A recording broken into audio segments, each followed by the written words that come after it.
बिस्मिल्लाहिर्रहमानिर्रहीम। अस्सलाम नाज़रीन, उम्मीद और दुआ करता हूँ कि आप लोग जहाँ जहाँ पर होंगे खैर आफियत से होंगे। फ्रेंड, जहाँ पर कुछ हालातों वाक़यात या कुछ आसार ऐसे लग रहे हैं कि पाकिस्तान के अंदर सियासी बर्फ़ या कुछ पिघल रही है, कुछ मामलात आगे चलने की उम्मीद नज़र आ रही है। उसकी एक वजह या एक लॉजिक मेरे पास ये भी है कि आज पाकिस्तान तहरीक इंसाफ ने इस्लामाबाद हाईकोर्ट के बाहर एक बड़ा एहतजाज किया है और कोई गिरफ्तारी नहीं हुई। माजी में हमने देखा भाई, यही कॉन्स्टिट्यूशन एवेन्यू होता था, यही शाहराह दस्तूर होता था। दो तहरीक इंसाफ के वर्कर इकट्ठे होते थे तो वो उठा लिए जाते थे, गिरफ्तार कर लिए जाते थे। और आज hundreds of MNAs, MPs and workers were there और किसी बंदे को गिरफ्तार नहीं किया गया। ये सिग्नल्स होते हैं जिसको रीड आउट किया जाता है। सेकेंडली, आज की क्या इस साल की सबसे बड़ी स्टोरी सानिया खुशदार होनी चाहिए। एक बड़ी पेनफुल सी स्टोरी है, उसके ऊपर भी बात करेंगे कि हिंदुस्तान ने पहलगाम की हजीमत मिटाने के लिए किस तरह के ओछे हथकंडों पे हिंदुस्तान उतरा है कि हमारे मासूम बच्चों के ऊपर अटैक किए जा रहे हैं। उसके ऊपर भी थोड़ी सी बात करेंगे। पहले सेगमेंट में जरा लेट्स डिस्कस कि पॉलिटिकल लैंडस्केप पाकिस्तान का चेंज कैसे हो रहा है। नाज़रीन, इसी सारी सूरत हाल पे बात करने के लिए मुझे स्टूडियोज़ में ज्वाइन किया पाकिस्तान तहरीक इंसाफ के सीनियर रहनुमा जनाब उमैर न्याजी साहब ने, और हमें वीडियो लिंक पे ज्वाइन कर रहे हैं वज़ीर मुमलिकत सकाफत और विरसा हैं जनाब हुज़ैफा रहमान साहब। सिंस उमैर साहब मेरे साथ स्टूडियो में मौजूद हैं, उमैर साहब से स्टार्ट करते हैं। उमैर साहब, आज इस्लामाबाद हाईकोर्ट के बाहर अच्छा खासा नंबर था तहरीक इंसाफ का, बड़ा एहतजाज किया आप लोगों ने। बिस्मिल्लाहिर्रहमानिर्रहीम। राय साहब, बुनियादी तौर पे आज हमारी तो एक्सपेक्टेशन थी कि हमारा केस लगा हुआ होगा। जिससे आपको लास्ट डेट ऑफ हियरिंग पे आपने देखा, मीडिया में भी रिपोर्ट हुआ, इलेक्ट्रॉनिक नहीं खाली प्रिंट मीडिया में भी आया। कॉज लिस्ट में नहीं आया था इस वीक की, लेकिन ये कहा गया था कि बुध को लग जाएगा। हाँ जी। और आज इंटरेस्टिंगली जो है ना, ऑर्डर शीट में ही वो चीज़ नहीं रिफ्लेक्ट हो रही थी कि केस की फिक्सेशन का कहा गया है। तो इसलिए लोग इसी एक्सपेक्टेशन से आए थे कि खान साहब की हियरिंग है, हम सुनेंगे और उसमें पार्टिसिपेट करेंगे। फिर उसके बाद पार्टी लीडरशिप ने यही डिसाइड किया कि सीनियर वकला वो जाएं चीफ साहब के चेंबर। तो हम लोग फिर वहाँ चले गए। काफ़ी देर इंतज़ार के बाद जब बैरिस्टर गौहर की, लतीफ़ कोसा साहब और अली ज़फ़र साहब की जब मुलाकात हुई तो उसमें अल्टीमेटली यही कन्वे हुआ कि जी नेक्स्ट वीक में लगा दिया जाएगा। क्योंकि कॉज लिस्ट इसलिए नहीं जारी हुई क्योंकि कोर्ट के ऑर्डर में ऐसी कोई बात नहीं थी कि आज के दिन केस फिक्स होना है। ओके, तो फिर टेक्निकली ठीक है। तो फिर भी बाकी देखें, क्योंकि चेयरमैन का केस है, सारे पार्टी वाले आते हैं। ख़ास तौर पे आज सिंध की बड़ी अच्छी पार्टिसिपेशन थी और पंजाब की बहुत भरपूर। इवन MPs अपना सेशन छोड़ के आए हुए थे और उसी का आज नून लीग ने फ़ायदा उठाया कि मरीम नवाज साहिबा ने आज मौका जानते हुए वहाँ तकरीर की। क्योंकि वो ऑपोजिशन थी नहीं, वहाँ पता था कि आगे से काउंटर तो होना तो नहीं। बट डेवलपमेंट ये है कि रिसेंटली जितने स्पेशली 26 नवंबर के बाद व्हाट हैपेंड लास्ट ईयर, आपके 2-4 लोग भी इकट्ठे होते थे कॉन्स्टिट्यूशन एवेन्यू पे तो पकड़ लिए जाते थे, गिरफ्तार हो जाते थे। आज तो हंड्रेड्स में नंबर था, आज गिरफ्तारी कोई नहीं हुई। आज नहीं, बिल्कुल नहीं हुई और पुलिस ने भी रिस्ट्रेंट शो किया। और देखिए ऐसा जिससे फ़र्क क्या आता है, देखें कोई उस तरह का कोई अनटुवर्ड इंसिडेंट तो होना नहीं होता। लोग गैदर हुए हैं खाली किस लिए कि वो एक लॉफुल एक्सेस मांग रहे हैं। अदालत जाना हर किसी का राइट है। कोर्ट ओपन होती हैं, कोर्ट किस लिए होती है? बड़े बड़े कोर्ट रूम्स आपने इसलिए बनाए हैं ना कि लोग हियरिंग अटेंड कर सकें। अगर चीफ साहब की कोर्ट है तो ईजिली 250-300 बंदा उसमें अकोमोडेट हो जाता है। इतने जो AC चलने हैं, बिजली चलनी है, तो बजाय इसके कि लोग आएँ हियरिंग देखें, आपको इनकरेज करना चाहिए। बजाय इसके कि हम रेड जोन का प्रीटेक्स्ट बना के लोगों को कॉर्डन ऑफ कर दें तो वो भी जाती है। हुज़ैफा साहब, कैसे मिजाज है आपके? जी आई एम गुड जी, आप खैरियत से हैं? अल्हम्दुलिल्लाह। सर, आज तहरीक इंसाफ ने अच्छा खासा स्ट्रेंथ शो की है कॉन्स्टिट्यूशन एवेन्यू पे इस्लामाबाद हाई कोर्ट के बाहर। आप तक फुटेजेस आई हैं, आपने देखा है वो एहतजाज आज तहरीक इंसाफ का? जी सियासी जमातें ज़ाहिर है उनके साथ सियासी सपोर्ट होती है तो बंदे आते हैं, और वो ज़ाहिर तहरीक इंसाफ का भी एक जमहूरी हक है तो उनके लोग आए और जो जमहूरी अंदाज है उसमें उन्होंने अपना ज़ाहिर है प्रोटेस्ट कहें या जो भी उन्होंने इस्लामाबाद रेड जोन नहीं है कॉन्स्टिट्यूशन एवेन्यू, तो रेड जोन नहीं जी, बिल्कुल रेड जोन है, लेकिन ज़ाहिर इस्लामाबाद हाई कोर्ट वहाँ मौजूद है तो एक जवाज़ मौजूद रहता है कि इस्लामाबाद हाई कोर्ट के अंदर हियरिंग सुनने के लिए या सॉलिडरिटी शो करने के लिए तो ज़्यादातर वकला होते हैं, उनके साथ फिर और लोग भी आ जाते हैं, MNA MPs भी आ जाते हैं। तो इस वजह से वो ज़रा लिवरेज मिल जाती है, एक लिबर्टी मिल जाती है, कुशन निकल आता है। तो सुप्रीम कोर्ट में भी आपको याद होगा, आप खुद माशाल्लाह बड़े जहांदीदा साफ़ी हैं, जब बड़ी अहम हियरिंग्स हों तो वकला के साथ फिर उनके ज़ाहिर दोस्त अहबाब, उनके नायब जो हैं, जो असिस्टेंट्स होते हैं, उसके अलावा MNA MPs हजरात उनके साथ, उनके लोग, तो ज़ाहिर एक अच्छी खासी गैदरिंग कॉन्स्टिट्यूशन एवेन्यू पे जमा हो जाती है और कोई इंपॉर्टेंट केस हो। तो चूंकि तहरीक इंसाफ का जिस तरीके से बता रहे थे न्याय साहब कि तवक्को थी उनके लोगों को कि आज केस लगा हुआ होगा, तो ज़ाहिर एक बड़ी लंबी चौड़ी तादाद थी और इसी वजह से फिर पुलिस ने भी और बाकी ने भी कोई कार्रवाई नहीं की और ना कार्रवाई करना मैं समझता हूँ बनती थी कि ज़ाहिर है अगर आप हियरिंग सुनने आए हैं और पुरअमन तरीके से अगर हियरिंग नहीं हुई फिर डिस्पर्स हो गए हैं तो ज़ाहिर है फिर इस तरह का यानी एक्शन मुनासिब है ही नहीं। अगर कोई कानून की खिलाफ वर्जी करे, कानून को तोड़े, तब तो इस तरह की कार्रवाई बनती भी है, अदरवाइज इस तरह की कार्रवाई करना मैं नहीं समझता कि ठीक है। ये बहुत अच्छी बात आपने की है कि अगर किसी भी पॉलिटिकल पार्टी के लोग एमपीएज एमएनएज या वर्कर्स भी आना चाहें तो ये बहुत अच्छी रिवायत है। जी जी।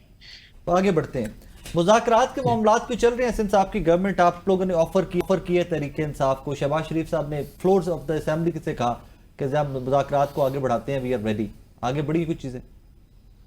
जी, बेसिकली बैरिस्टर गौहर साहब से मंसूब पाकिस्तान के सबसे बड़े इशाअती इदारे में खबर छपी, एक क्रेडिबल जर्नलिस्ट ने बायलाइन फाइल की और उसमें बैरिस्टर गौहर साहब को कोट किया गया। तो फिर ज़ाहिर है हुकूमत से मुख्तलिफ मौक़ों पर पूछा गया तो हुकूमत ने यही जवाब दिया। मुझसे पार्लियामेंट के बाहर सवाल किया गया कि हम तो पहले भी मुज़ाकरात के हामी थे। आपको याद होगा कि मियां मोहम्मद नवाज शरीफ साहब के हुक्म पर राना सनाउल्लाह साहब की सरबराही में कमेटी बनाई और मुज़ाकरात को छोड़कर तहरीक इंसाफ ही गई थी। उसमें कुछ इनके मुतालबात थे, ज़ाहिर है उसमें मैं नहीं जाता कि क्यों गई थी या नहीं जाना चाहिए था, लेकिन फैक्चुअल बात है कि मुज़ाकरात का बाइकाट या मुज़ाकरात को अधूरा तहरीक इंसाफ ने छोड़ा था। अब जब उनके चेयरमैन की तरफ से एक स्टेटमेंट आया तो हमारे हुकूमत में हाईएस्ट लेवल जो वज़ीर आज़म का होता है, वज़ीर आज़म साहब ने उस बात को जो है वो ऑन किया और कहा कि ठीक है जी, अगर मुज़ाकरात करते हैं और हम इसको वेलकम करते हैं। लेकिन उसके बाद फिर कुछ खबरें छपी कि नहीं जी, उन्होंने तो इस तरह की कोई बात ही नहीं की। आज जो मुझे इत्तला मिली है या कल गालिबन कोई मीटिंग हुई है या आज हुई है, लेकिन जो मालूमात मुझसे आज शेयर की गई कि बैरिस्टर गौहर साहब इस मुज़ाकरात के हामी थे, लेकिन सुना है कि जेल में जब उनकी मुलाकात हुई है तो फिर उन्होंने कहा है कि बानी तहरीक इंसाफ ने आई थिंक सलमान अकरम राजा को कहा या किसी और का नाम चल रहा था कि उनको कहा कि ये मालूमात करेक्ट है, नाम मुझे एग्जैक्ट याद नहीं है। ओके। तो उन्होंने जवाब दिया कि नहीं, मैं सिर्फ एस्टेब्लिशमेंट से मुज़ाकरात करूंगा, हमने हुकूमत से कोई मुज़ाकरात नहीं करने। तो वो ज़ाहिर है वो एक अपनी जिद पर अड़े हुए हैं और एस्टेब्लिशमेंट एक वाज़ेह कह चुकी है कि हम किसी भी सूरत मुज़ाकरात नहीं करेंगे। तो ज़ाहिर सियासी लोगों से मुज़ाकरात किए जाते हैं, एस्टेब्लिशमेंट भी उसका कहीं ना कहीं हिस्सा बन जाती है, ज़ाहिर स्टेक होल्डर है, लेकिन ज़ाहिर अपीयरेंस यही होती है कि सियासी लोगों से मुज़ाकरात किए जा रहे हैं और सियासी लोगों में ज़ाहिर पार्लियामेंट मौजूद है।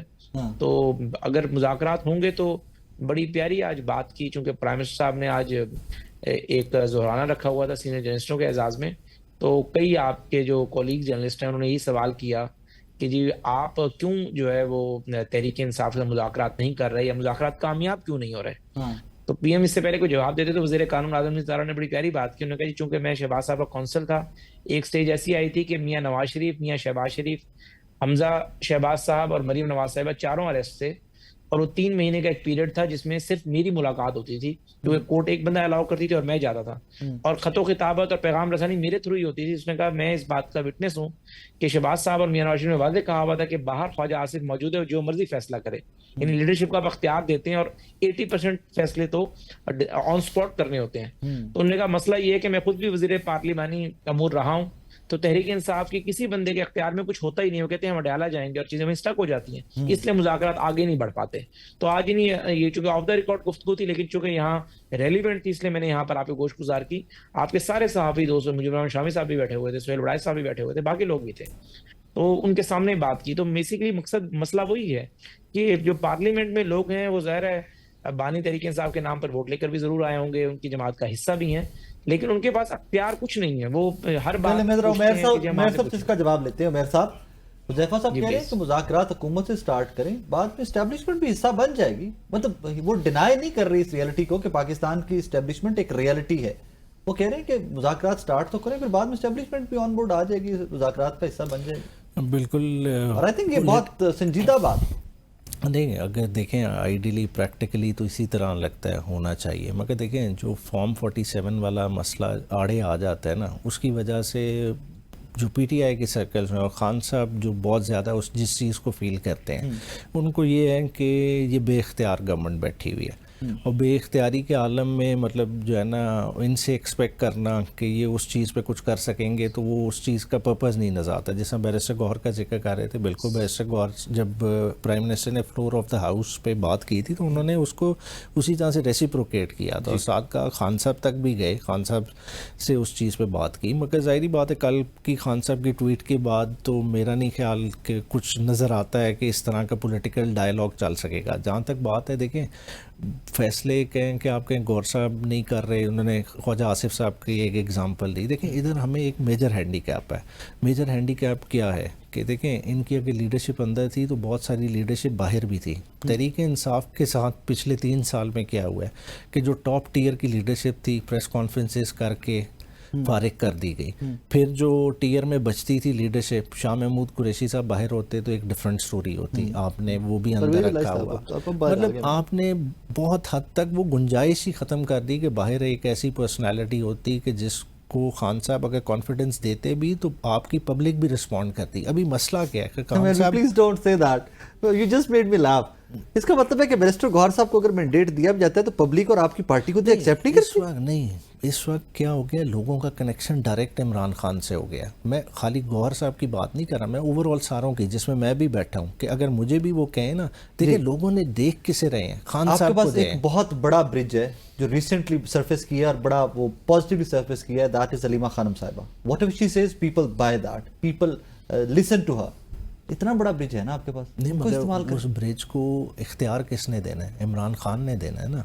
अब इमरान खान अगर एक चीज़ पे ज़हन बनाया हुआ है कि मेरी पार्टी मरूसी नहीं है और मैं उस तरह से नहीं कर रहा, तो ये तो बेसिकली फैसला खान साहब ने करना है ना, पॉलिटिकल पार्टी ने तो नहीं करना। पब्लिक अटेंशन को थोड़ा पब्लिक करते हैं। आपको पता है कलीमा खानम साहब और अली अमीन गंडापुर साहब की रिसेंटली मुलाकात हुई इस्लामाबाद के अंदर, 6-7 घंटे। हाँ जी, KP के 6-7 घंटे मुलाकात चली। उस मुलाकात के अंदर बैठकर बहुत सारे गिले शिकवे दूर किए गए। उसी मुलाकात के अंदर बैठकर तीनों बहनों ने अपनी पार्टी को, इमरान खान साहब की पार्टी को, ये भी बताया कि वी आर नॉट पॉलिटिकल, हमें सियासत से कोई लेना देना नहीं, हम आपके साथ या इस तहरीक में तब तक हैं जब तक इमरान खान साहब रिहा नहीं हो जाते।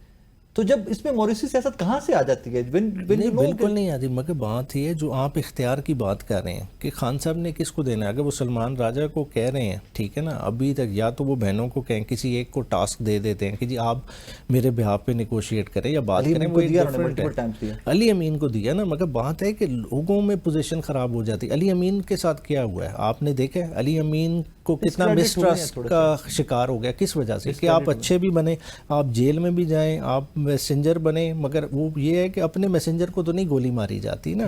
अब मसला PTI में क्या हो रहा है कि जो भी मैसेंजर बनता है बेसिकली उसने सबसे पहले गोली खानी है, कॉम्प्रोमाइज होगी वो, तो टैग लग जाएगा। तो इस तरह की सूरत है। ये प्रॉब्लम्स गवर्नमेंट के एंड पे नहीं कि तो आपके एंड पे आ रहे हैं ना। हाँ जी, ये चैलेंजेस PTI के एंड पे आ रहे हैं। How will you counter them? Reason 2 साल हो रहे हैं इमरान खान साहब को जेल में, देखिए 2 years, बहुत 2 साल बहुत बड़ा पीरियड होता है। और जिस तरह के केसेस की नौइयत है उसमें तो ये बहुत ही ज़्यादा टाइम पीरियड है। जो मैं ज़ाती तौर पे खुद समझता था कि 8 फरवरी के इलेक्शन के बाद तो खान साहब की ये ऑर्डील ख़त्म हो जानी चाहिए थी, फिर खाली डिस्प्यूट रहता मैंडेट का, मगर उसके बाद भी चीज़ें कैपिटलाइज नहीं हुई। कुछ हमारी अपनी गलती, कुछ बाहर की सख्ती। हुज़ैफा साहब अभी भी चांसेस तो हैं कि आगे चला जा सकता है। यहाँ पर we have to admit that कि दोनों एंड्स में कुछ लचक नजर आ रही है। तहरीक इंसाफ के एंड पे भी अब इस दफा कुछ ना कुछ लचक नजर आ रही है। क्यों ना इसमें सीरियस क्वार्टर्स बैठ के एक ही दफा चले, आप ही को आगे बिठाना है, गवर्नमेंट को आगे बिठाना है कि चलें जी बाद में एस्टैब्लिशमेंट शामिल हो जाएगी। तो यार एक तो फिर से हाथ बढ़ाकर देखें, कोई बैक एंड पे बात करके देखें। देखें जी, बात यह है कि स्क्रीन के ऊपर बैठ के हकायक को एडमिट करना मुझे कोई इसमें आर फील नहीं होती। अभी जो न्याजी साहब ने पहले जो सेशन में गुफ्तगू की और अब जो गुफ्तगू उन्होंने की, यानी इस तरह की गुफ्तगू अगर हो तहरीक इंसाफ की साइड से, इख्तलाफ भी होता है, उन्होंने इख्तलाफी बातें भी की, बहुत ही यानी अच्छे अल्फाज का इस्तेमाल करते हुए पार्लिमानी गुफ्तगू को यानी मलूज़ खातिर रखते हुए, पढ़े लिखे आदमी, सिविलाइज्ड आदमी है।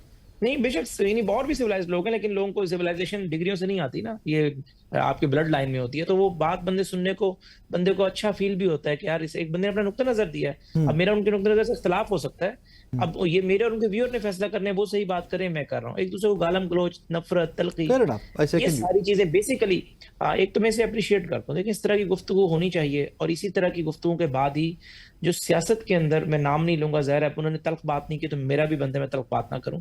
18 से 22 नहीं बल्कि ये 2010-11 के बाद से जो सियासत की थी वो फिर नफरत में बदली, अब दुश्मनी में बदल गई। सबसे बड़ी बात तो ये है कि मुझ समेत जो प्रोग्रेसिव सोच के हामी हैं, न्याजी साहब हो गए, हम सब लोगों को चाहिए कि सियासत में जो नफरत पैदा हुई एक दूसरे खत्म करें। वो नफरत जिस वजह से भी बनी, जो विक्टिमाइजेशन थी पहले 18 से 22 तक हुई, हमारा नुक्ते नजर है, इनका नुक्ते नजर है कि 22 से 25 तक उससे डबल विक्टिमाइजेशन हो गई। हुज़ैफा साहब यहाँ पे रुकिएगा, यहाँ पे रुकिएगा। हुज़ैफा साहब यहाँ पे, I'm sorry I'm stopping you। 18 से 21-22 तक आप कहते हैं कि हुई, आप कहते हैं कि 18 से 21-22 तक हुई, अब ये भी कह रही है कि 22 से 25 तक भी हो रही है। मेरा बात मुकम्मल नहीं होगी तो आपका सवाल तो मैं नहीं लूंगा ना। फिर पहले मेरी बात मुकम्मल हो जाए, क्योंकि बहुत सारी बात है, वो तो मैंने नहीं, ज़ाहिर है उसमें अपना इंट्रो था, उसके बाद मैं ये जो आप हुक्म फरमा रहे हैं इसका जवाब भी आपको जी। दूंगा। तो गुजारिश मेरी ये है सर कि वो ज़ाहिर है तलखी जब तक सियासत में कम नहीं होगी ना, बल्कि खत्म होनी चाहिए। और ज़ाहिर है अगर तहरीक इंसाफ का एक वोट बैंक है, सिस्टम में वो जमात मौजूद है, एज अपोजिशन की बड़ी जमात, उनका अपोजिशन लीडर मौजूद है, मैं वो शख्स नहीं हूं कि कव्वे को काला कहूं या कव्वे को सफेद कहूं, सॉरी, या कव्वे को लाल कहूं, मैं कव्वे को काला कहने वाला शख्स ही हूं। तो बेसिकली तहरीक इंसाफ ज़ाहिर एक हकीकत है, इनका वोट बैंक मौजूद है। जिन जिन हलकों में हमने अगर हराया है तो 10,000, 5,000, 2,000 का मार्जिन है, इन्होंने हमें हराया तो वहां यही मार्जिन है। तो जाहिर है हम चाहेंगे कि एक अपोजिशन की बड़ी जमात के साथ हमारी बातचीत हो, मुज़ाकरात हो, और सियासी इस्तेहकाम भी तभी आएगा। और सियासी इस्तेहकाम जुड़ा हुआ है आपके माशी इस्तेहकाम से। ये सारी चीजें मौजूद हैं। और हुकूमत की हैसियत से, ये नून लीग नहीं, कोई भी हुकूमत हो, इस जगह से तहरीक इंसाफ होती है, उनकी भी यही ख्वाहिश होती कि हुकूमतों की ख्वाहिश होती है कि इस्तेहकाम लाया जाए, और हुकूमतें बड़ा दिल करती हैं, बड़ा दिल करने को तैयार भी हैं। लेकिन बातचीत, मकसद कहने का ये है कि मैं बिल्कुल कैटेगोरिकली आपको बता रहा हूँ, इशू क्या है जो अब तक बानी तहरीक इंसाफ समझ नहीं पा रहे। वो इशू सिर्फ ये है कि माजी में होता रहा है कि डील ही एस्टेब्लिशमेंट के साथ होती थी, हुकूमत तो सिर्फ फेस सेविंग के लिए नजर आती थी, कहीं और बैठकर बातचीत होती थी और वहीं पर बातचीत मुकम्मल हो जाया करती थी। लेकिन क्या हुआ उसके बाद, मैं अपनी जमात का भी इसमें नाम लूंगा, 18 से 22 तक जिस तरीके से हुआ, हमारी जमात की तरफ से भी उन पर तनकीद की गई, फिर बानी तहरीक इंसाफ ने तो हदें क्रॉस कर दी, मीर जाफर, मीर सादिक, जानवर न्यूट्रल होता है, ये मैं आपको जेन्युइन बात बता रहा हूँ। और at the matter of fact, at the cost of reputation, आप इस बात को कहीं लिख लें, एस्टेब्लिशमेंट ने फैसला कर चुकी है, तहरीक इंसाफ ने किसी भी सियासी जमात के साथ उन्होंने इंस्टीट्यूशनल लेवल के ऊपर एंगेज नहीं होना। लेकिन यहाँ पे एक सवाल फिर पैदा हो जाए ना, मुझे साथ देखिए वो फिर वो आउट ऑफ कॉन्टेक्स्ट चली जाती है ना चीजें, हम अगर इसको लेते जाएंगे तो फिर आउट ऑफ कॉन्टेक्स्ट चली जाएंगी। ख्वाजा साहब की मुलाकात हुई ना जनरल एजाज साहब से, बाजवा साहब के सुसर से, ऑन रिकॉर्ड है। नहीं, मैं बात वो मुकम्मल, तो आपने मेरी बात ही नहीं होने दी। मैंने कहा कि 2022 के बाद उन्होंने तय कर लिया। उससे पहले आपके भी रवाबित रहे, आपके मामलात भी चलते रहे ना एस्टेब्लिशमेंट से, कम से कम एडमिट करके तो चले ना। मैंने ये बात, मैंने तो आपको कहा कि मैंने कहा हमारे साथ नहीं, जब भी हुकूमतों की तब्दीली हुई है या हुकूमतें बनी हैं, एस्टेब्लिशमेंट का कलीदी किरदार रहा है। अफराद का मैं नाम नहीं लेता क्योंकि मेरे पास मालूमात नहीं है, मैं गलत मालूमात दे बैठूं, क्या पता जनरल एजाज अमजद से मीटिंग ना हुई हो, जनरल बाजवा से हुई हो, जनरल बाजवा से नहीं, जनरल फैज से हुई हो, कोई नाम भी उस वक्त के जो थे। मैं सिर्फ बात आपको बड़े कंटेस्ट में बात कर रहा हूँ, जो आपको बताना चाह रहा हूँ। तो बात यह कि एस्टेब्लिशमेंट ने तय कर चुकी है कि हमने किसी सियासी जमात से इस तरह बात नहीं करनी, फिर हमारा नाम आता है, इल्जाम लगते हैं, और फिर हम अपना दिफा भी नहीं कर पाते। अब तक बानी तहरीक इंसाफ ये समझ रहे हैं, वो वही सेटअप समझ रहे हैं कि इन्हीं से बात होगी। इस वजह से बार बार हम ये बात कह रहे हैं कि हमसे बात करें, आप बातचीत हमारे साथ होनी है, जो उनसे मुतालिक चीज होगी उसमें वो आ जाएंगे। अब आप ये देख रहे हैं प्राइम मिनिस्टर साहब, इससे अंदाजा आप लगा लें, वॉर हुई, प्राइम मिनिस्टर साहब ने ज़ाहिर है सारा कलीदी किरदार फौज का था, फौज ने फ्रंट से लीड किया। लेकिन आप देख रहे हैं हमारे आर्मी चीफ जहां भी जा रहे हैं, प्राइम मिनिस्टर उसको चेयर कर रहे हैं, पीएम साहब इन फ्रंट से लीड कर रहे हैं।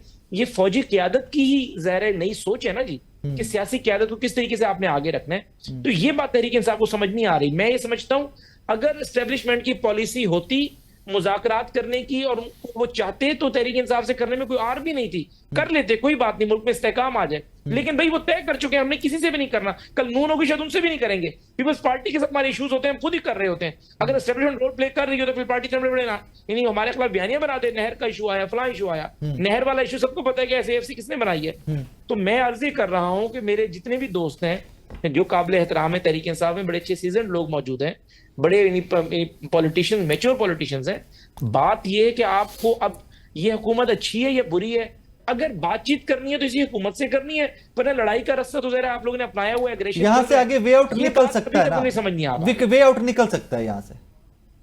जी सर, वे आउट यहां से निकल सकता है आगे। सर इसमें ये वे आउट है, तहरीक इंसाफ उसमें जाहिर है अपनी जो कमेटी खान साहब बनाएं, जिस मर्जी को मैंडेट दें वो कमेटी बने, हुकूमत भी बड़ा दिल करे और हुकूमत भी बाइज्जत तरीके से, यानी ये किसी सबकी इज्जतें होती है, सियासत वाहिद चीज है जो बंदा इज्जत के लिए करता है, तो इनके लोगों को इज्जत भी हम दें और जो मैक्सिमम कर सकते हैं वो करें, और उसके बाद एक दूसरे के दरमियान जो सीबीएम है वो बिल्ड करें, कॉन्फिडेंस बिल्डिंग। वेरी इंटरेस्टिंग बात ये कि खबर कभी छप जाती है इनके बारे में कि ये मुज़ाकरात करना चाह रहे हैं, तो इनके वोटर्स इनसे नाराज हो जाते हैं। हम कहते हैं कि हम मुज़ाकरात करने को तैयार हैं, तो हम कहते हैं हमारा नैरेटिव ना खराब हो जाए। हमें बड़ा दिल करना पड़ेगा दोनों फरीकैन को, और हुकूमत ज्यादा बड़ा दिल करती है। नारिन, मुझे एक छोटा सा ब्रेक लेना है, ब्रेक के बाद वापस आ रहे हैं, मेरे साथ रहिएगा।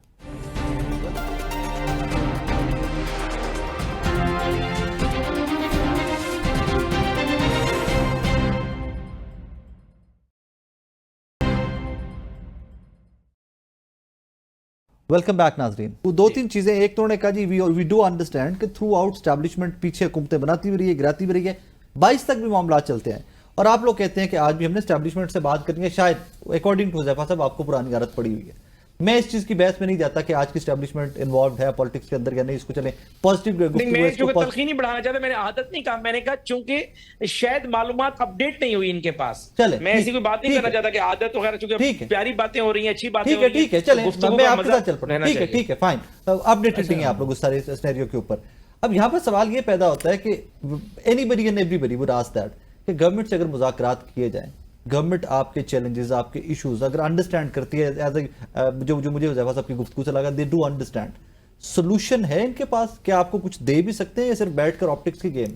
देखें, इसी में देखें, इसका बड़ा छोटा सा जवाब है। बुनियादी तौर पे देखें ना, हुकूमत अगर एम्पावर्ड है, क्या वो अडियाला की मीटिंग्स नहीं करा सकते? वो तो राना सनाउल्लाह साहब ऑन रिकॉर्ड मान गए कि नहीं करा सके। नहीं करा सके ना। अडियाला के बाहर जो अभी भी माहौल चल रहा है, हर मुलाकात से पहले कंटेनर्स लग जाते हैं, हुकूमत तो नहीं करा रही, कौन करा रहा है?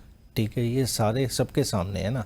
फिर जो सिलसिला चल रहा है, एक जो FIRs कटी, ठीक है ना, जो प्रेस कॉन्फ्रेंसेस के वक्त तो इनकी हुकूमत नहीं थी ना, तरीके इंसाफ की जितनी लीडरशिप के साथ जो प्रेस कॉन्फ्रेंसेस कराई गई, वो किस चीज़ का नतीजा? फॉर्म 47 के ये तो बेनिफिशरी हैं ना, ये इन्होंने तो नहीं बनाए ना, वो किसने बनाए की है? मतलब बहुत सारी चीज़ें हैं, मतलब उन सारों को प्रोब करें तो बात है कि इन्हें खाली ऑप्टिक्स के लिए वो बिठाना चाह रहे हैं। ठीक है, बात यह है कि देखें, हमें भी पॉलिटिकल लोग हैं, वो ठीक है, समझ आती है, मगर ओवरऑल रास्ता अगर निकालना है तो देखें, तहरीक इंसाफ ने भी अपने घर में झांकना है, इन्होंने भी झांकना है कि अल्टीमेटली देखें हम किस तरह से इस मुल्क को कॉन्स्टिट्यूशनल फ्रेमवर्क पे वापस ला सकते हैं। वी ऑल नो दैट कि रिसेंट जो हुआ हिंदुस्तान पाकिस्तान वाला इंडो पाक जो हुआ है, हम बड़ी तबाही से बच के वापस आए। अल्लाह पाक हमेशा सलामत रखे इस मुल्क को, अल्लाह पाक खैर करे इस कौम के ऊपर। दैट वाज द टाइम कि जहाँ पे कौम यूनाइटेड खड़ी दिखाई दी, और यूनाइटेड खड़े होने के बाद वी सॉ द पावर कि ताकत कितनी होती है when everybody standing together. I think this is high time कि एक बार फिर से खुला दिल करके, आई डोंट नो बैरिस्टर गौर इतने एम्पावर्ड है या नहीं है, बट एनीबडी जो भी आपकी पार्टी से इतना एम्पावर्ड है, एक दफा आगे चल के तो देखिए, कम से कम हमें भी मौका तो मिले कि गवर्नमेंट बार बार कहती है मुज़ाकरात कर ही सकते नहीं कुछ। देखिए, आप खुद आपने जो बात की, देखिए जंग का टाइम था, हमने कोई इफ्स एंड बट्स रखे, मतलब खुले के, हालांकि उस वक्त एक ऐसा टेंशन का माहौल अडियाला की वजह से ही बन गया था कि मतलब हमारे आमिर डोगर चीफ विप का गिरबान चाक था, मतलब उसके बाद तो अगले दिन पार्लियामेंट में एक सीन बन सकता था, मगर नहीं किया। अगलों का आपकी स्पीचेस उठा के देख लें, उसमें खुल के सामने खड़े हुए। देखिए, हमने उससे पहले इनसे कोई निगोशिएट तो नहीं किया।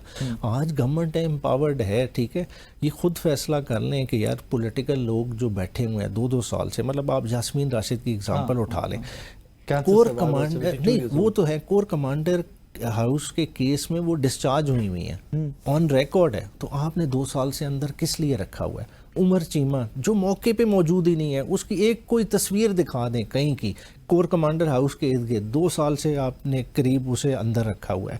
एजाज चौधरी साहब अस्पताल पहुंच गए, शाह महमूद साहब अस्पताल। देखें, आप हमसे तो एक्सपेक्ट करें बैठने का, आप ये स्टार्ट तो करके देख लें, CBMs तो होना कुछ ये कर लें, तो फिर देखें शायद आगे भी मामला। Thank you very much Huzaifa Rahman साहब, बहुत शुक्रिया आपका भी।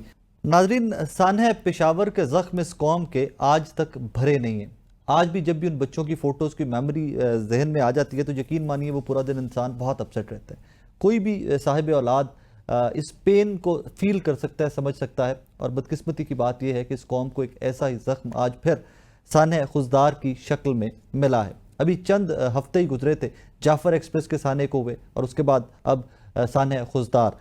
प्रॉब्लम कहाँ पर है? हिंदुस्तान अभी रिसेंट जो खफकी है, रिसेंट हजीमत जो उसको पाकिस्तान के हाथों मिली है, जो शर्मिंदगी पूरी दुनिया के सामने शर्मिंदा होता फिर रहा जिस हरकत के ऊपर, उसके बाद इस तरह के cowardly attacks, how do we stop them, और हमें करना क्या चाहिए, ज़रा इसके ऊपर बात करना आज बहुत ज़रूरी है। जनरल रिटायर्ड नईम लोधी साहब ने मुझे ज्वाइन किया। जनरल साहब अस्सलाम वालेकुम sir. Sir, it's very very painful जो आज खुजदार के अंदर हुआ, वो बच्चों के बैग्स, उनके शूज, जो बंदा देख ले एक दफा कलेजा फट जाता है। Sir, how do we stop it all? देखिए, जिस किस्म की जंग आपके ऊपर मुसल्लत की जाए, उस किस्म का जवाब जब तक आप देने के लिए तैयार ना हो तो ये प्रॉब्लम तो होगा। इसका मतलब मैं ये नहीं कह रहा कि आप भी खुदा ना खास्ता किसी के बच्चों पे हमला करें या सिबलिंग्स पे हमला करें, लेकिन जो भी इन हमलावरों के पीछे प्लानिंग में है और जो ये सारा काम करवा रहा है, जिसकी ईमा पर ये सब हो रहा है, हम अच्छी तरह जानते हैं कि वो कौन है। तो अगर आप सिर्फ शोर गौगा मचाते रहेंगे और गम के आंसू बहाते रहेंगे कि ये बड़ा दिल खराश वाकया है और इससे बहुत हमें गम हुआ है और हमारे आंसू बह रहे हैं और हमारे खून के आंसू बह रहे हैं, ये काफी नहीं है। जैसे कि अभी हमने जवाब दिया था और उसका तो आपने नतीजा भी देख लिया कि किस तरीके से झाग की तरह वो बैठ गए। तो वो अब दूसरे मैदानों में आकर हमारे ऊपर हमलावर है। हमें हर मैदान में चौकस रहना पड़ेगा, हर मैदान में जवाब देना पड़ेगा। और अगर आप कोई और मैदान सिलेक्ट करते हैं जवाब देने के लिए, तो वो उसका भी हमारे लिए दरवाजा खोल दिया गया। इसलिए ये मैं बात कह रहा हूँ कि जब पहलगाम का वाकया पेश आया तो बगैर किसी इन्वेस्टिगेशन के हमारे पर इल्जाम लगाया गया और एक बड़ी हाइप क्रिएट की गई मुल्क में कि भी हम इसका बदला लेंगे और ये करेंगे। और फिर आपने देखा कि एक रवायती जंग जो है ना हमारे पर मुसल्लत की गई और फिर खैर उसका हमने जो जवाब दिया वो तो दुनिया ने देख लिया। तो अब ये जो हमारे पर हमले जारी हैं, ये बेसिकली ये साबित करना चाहता है हिंदुस्तान के वो तो जो चाहे वो कर सकता है जी, हमें वो कुछ नहीं करने देगा। तो इसका जवाब अब हमें तलाश कर लेना चाहिए। हमें बड़ी खुशी है, हम मुबारकबाद पेश करते हैं फील्ड मार्शल आसिम मुनीर साहब को और उन्होंने जिस बहादुरी का सबूत दिया। अभी मजीद बहुत काम करने के हैं और मेरा ख्याल सबसे बड़ा काम और सबसे पहले करने वाला काम ये है कि इस किस्म के हमले बंद होने चाहिए और इनके बंद होने की हिकमत अमली तैयार की जाए। और ये हम ज्यादा हमेशा के लिए बर्दाश्त नहीं कर सकते। और इसमें सिर्फ दफाई तरीके से इसका अगर आप करेंगे दिफा तो मुमकिन नहीं है। कितने आप बाजारों को बचाएंगे, कितने स्कूलों को बचाएंगे, कहाँ का सिक्योरिटी खड़ी करेंगे? आपको ये हमले इसका जवाब जो है उनके घर तक लेकर जाना पड़ेगा जहां से ये सारा काम हो रहा है। जल साहब यहाँ पे सवाल एक पैदा होता है, यहाँ पर सवाल एक पैदा, sorry I am cutting you है। हमने देखा कि जो जाफर एक्सप्रेस का इंसिडेंट था, हमने बड़े अच्छे तरीके से उसको टैकल कर लिया। एक बहुत बड़ा अटैक था, वहां पर भी ऑब्वियसली नुकसान बहुत हुआ, बट बहुत बड़ा अटैक था, लेकिन फिर भी उसको बचा लिया गया पाकिस्तान की सिक्योरिटी फोर्सेस की जानिब से। सर, हम उसको इंटरनेशनल फोरम्स पे नहीं लेके गए थे एट दैट टाइम, जिस तरह की उसको मीडिया हाइप मिलनी चाहिए थी या जिस तरह उसको पूरी दुनिया के सामने अपना मुद्दा रखना चाहिए था, शायद हम नहीं रख पाए थे। लेकिन ये साने खुजदार तो फिर से एक दफा हमारे मासूम फूलों के ऊपर अटैक हुआ है, इसको तो हमें लेके जाना चाहिए हर इंटरनेशनल फोरम तक।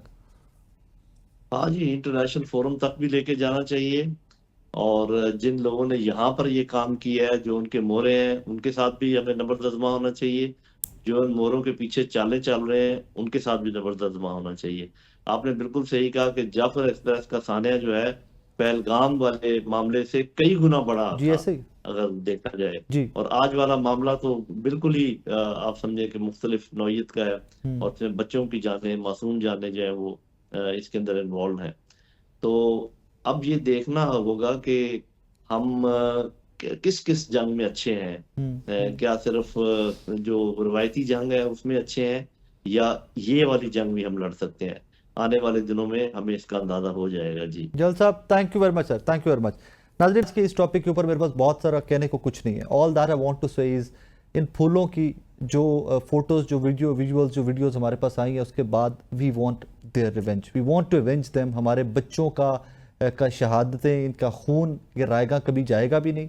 आई एम नॉट सजेस्टिंग हेयर कि इसी तरह के बच्चों के ऊपर अटैक्स हमें भी करने चाहिए, लेकिन वो तमाम लोग कि जिनके की फैसिलिटेशन से ये सब कुछ पाकिस्तान के बॉर्डर्स के अंदर हो रहा है, we need to get them and we need to make examples out of them. About time कि इस कहानी को भी ख़त्म कर दिया जाए। जिस तरह हिंदुस्तान को रिसेंटली हजीमत उठानी पड़ी है अटैक करके पाकिस्तान के ऊपर, अबाउट टाइम के हिंदुस्तान को भी इन्हीं की ज़बान के अंदर जवाब दिया जाए, वरना ये बच्चों की लाशें उठाते उठाते ये कौम, ये मुल्क थक गया हुआ है। एक छोटा सा ब्रेक लेना मुझे, ब्रेक के बाद वापस आ रहे हैं।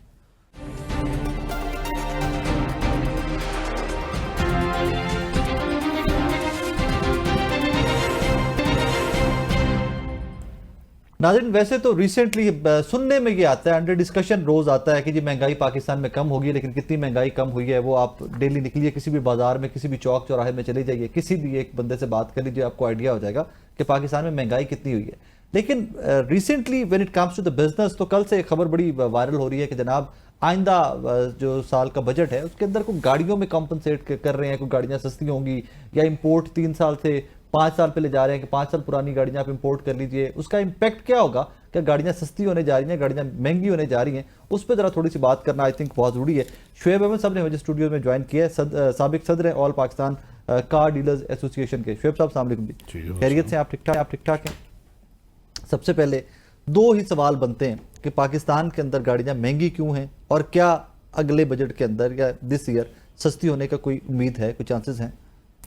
जी बिल्कुल, शुक्रिया मुझे इनवाइट करने का। बात यह है कि जो गाड़ियों की जहाँ तक महंगी होने का ताल्लुक है, उसका वजह यह है कि एक तो करेंसी डॉलर की जो एप्रिसिएशन बहुत ज़्यादा हुई है, और जो यहाँ पे जो लोकली जो असेंबल होती है गाड़ियाँ, ये ज़्यादातर ये पार्ट्स जो है ना, ये बाहर से इंपोर्ट करते हैं। लोकलाइज इन्होंने नहीं किया पिछले 30 सालों में भी, तो अभी तक ये असेंबलर ही हैं। तो ये अपने जब पार्ट्स बाहर से मंगाते हैं, जो मेन कंपोनेंट है, तो वो सारे वो डॉलर्स में उसकी जो भी प्राइस है वो देनी पड़ती है।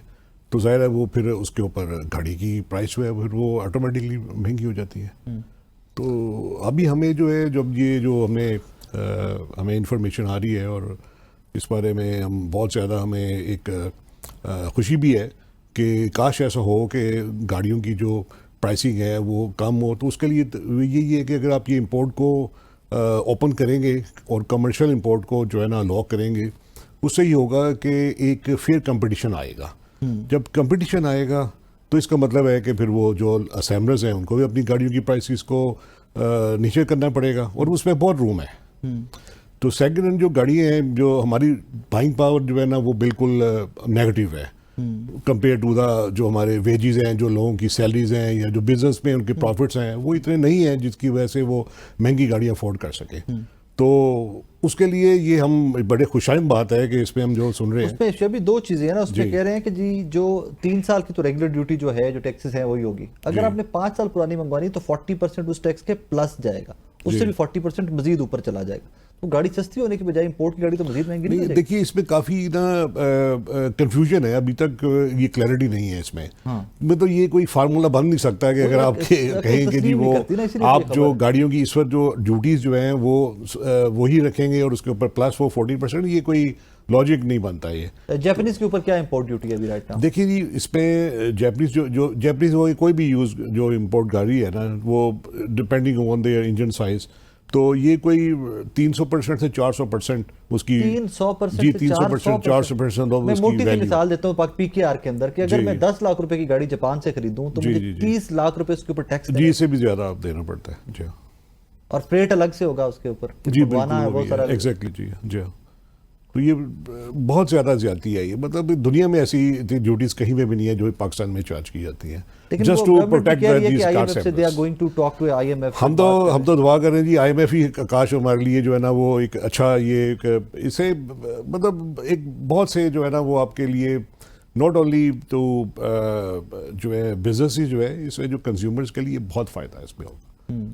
और हमारे लिए जो ये पास में भी एक दफा हुआ था ना कि पुरानी गाड़ियों की इंपोर्ट की थी, और तब भी पाकिस्तान के अंदर जापानीज जर्मन बहुत ज्यादा गाड़ी जी, उस वक्त आपको याद होगा कि सब प्रीमियम इनके टूट गए थे। सब जो इनकी एक ब्लैकमेलिंग थी सारी खत्म हो गई थी कार असेंबलर्स। वही as you use the word assembler, तो फिर असेंबलर्स हैं ये तो खुद से आई डोंट नो ये माफिया कहिए इसको या क्या कहिए। रीजन के आप गाड़ी की कीमत देखते हैं 25-25 30-30 लाख रुपए की लोकल सबसे छोटी गाड़ी है, मैं नाम नहीं ले रहा, लेकिन एयरबैग तक नहीं आता जी। बिल्कुल ऐसा ही है। वो एक आधी दफा फुटेज देखी है उसकी, कोई मोटरवे के ऊपर कोई एक्सीडेंट हुआ था, वो गाड़ी यूं हो गई थी, 3 डब्बे गाड़ियां होती हैं और 40-40 लाख रुपए 35-35 लाख रुपए ले रहे हैं। एटलीस्ट आप इंपोर्ट की गाड़ी, we do understand, we send our dollars, हम डॉलर अपने बाहर भेजना पड़ता है हमें अपना, लेकिन वो गाड़ी तो होती है, कम से कम इस्तेमाल तो कर सकते हैं आप उन चीज़ों को, जापानीज को, जर्मन को, इंग्लिश को कम से कम इस्तेमाल तो कर सकते हैं। नहीं ये देखिए, ये तो रेगुलेटर्स का काम है, जो गवर्नमेंट का काम है कि वो स्टैंडर्ड्स जो है ना, पाकिस्तान स्टैंडर्ड्स का है कि उन्होंने उसके ऊपर W29 उस पर कोई अमल नहीं है। आपकी जो रेगुलेटर्स हैं ये वो तो देखें, जो मल्टीनेशनल कंपनी है वो उस पर चाहे टोयोटा हो, कोई भी कंपनी हो, उनका काम है अपना प्रॉफिट कमाना और वो बाहर अपने प्रॉफिट को भेजना। ये जो गवर्नमेंट है उनका काम है कि वो देखे कि वो हमारी जो है वो अपने कंज्यूमर की प्रोटेक्शन में क्या कर रही है, रादर कि हम उनको देखें कि उनके प्रॉफिट सामने उनको कैसे बना के दें। Thank you for coming, thank you very much. नाज़रीन, जनाब शुएब अहमद साहब हमारे साथ स्टूडियो में मौजूद थे। अभी मुतज़ाद इत्तलात जस्ट टू सी मार्केट क्या है, टेम्परेचर क्या है, we wanted to evaluate that. लेकिन बज़ाहिर लगता ये है कि जो ये 40% प्लस वाला सजेशन या जो आइडिया फ्लोट हो रहा है मार्केट में, ये प्रैक्टिकल नज़र हमें भी नहीं आ रहा था। एंड शुएब साहब did second me on that कि ये प्रैक्टिकल नज़र नहीं आता। और फिर दूसरी जानिब एक और खबर भी चल रही है कि IMF से गवर्नमेंट बात करने जा रही है कि कुछ ड्यूटी कम की जाए गाड़ियों की इंपोर्ट के ऊपर।